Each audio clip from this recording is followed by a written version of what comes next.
ఇప్పుడు నేను ఒక ఫేస్ మాస్క్ ట్రై చేస్తున్నాను. ఇది ఇన్‌స్టంట్ గ్లో మన ఫేస్‌లో ఇస్తుందా లేదా అనేది నేను చూస్తాను. సో, ఫస్ట్ అయితే వాటర్‌తో ఫేస్ వాష్ చేసుకొని బాగా తుడుచుకోండి.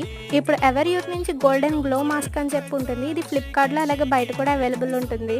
ఇప్పుడు ఫేస్ అంతా కూడా నేను చూపించినట్టు ఇలా స్ప్రెడ్ చేసుకోండి. నాలా ఐస్ దగ్గర ఎక్కువ రాసుకోకండి, స్టాచ్యూ అయిపోతారు. ఇంకా మా అమ్మ అయితే నీకు సరిగ్గా రాసుకోవడం కూడా రాదు ఇట్రా అని చెప్పి మొత్తం అంతా రాసేసింది. ఇంక ఇప్పుడు నా ఫేస్ అయితే ఇలా ఉంది. ఆఫ్టర్ 15 ఆర్ 20 మినిట్స్ తర్వాత మీరు ఇది రిమూవ్ చేసేయచ్చు. మీకు ఇది ఎలా ఉంటుందంటే మస్తు సాటిస్ఫాక్షన్గా ఉంటుంది, ఏదో గమ్ పట్టుకొని లాగుతున్నట్టు. కానీ మీరైతే ఒక మిస్టేక్ చేయొద్దు, ఐస్ దగ్గర అయితే ఎక్కువ రాసుకోవద్దు. ఎందుకంటే మన బాడీలో అన్నిటికంటే సెన్సిటివ్ ఐస్ కాబట్టి. అది నా కళ్ళల్లో చూడండి, నేను తీస్తుంటే వాటర్ వచ్చేస్తున్నాయి, నా వల్ల కాలేదు. బట్ పర్లేదు, తర్వాత అయితే అంతా బాగానే వచ్చేసింది. ఇప్పుడు ఇదంతా రిమూవ్ చేసిన తర్వాత నా ఫేస్లో ఇన్స్టెంట్ గ్లో వచ్చిందో లేదో మీరే చెప్పాలి. నా ఫేస్ అయితే చాలా బ్రైట్నింగ్ కూడా అయ్యింది. ఇలాంటి వీడియోస్ కావాలంటే ఫాలో ఫర్ మోర్ వీడియోస్.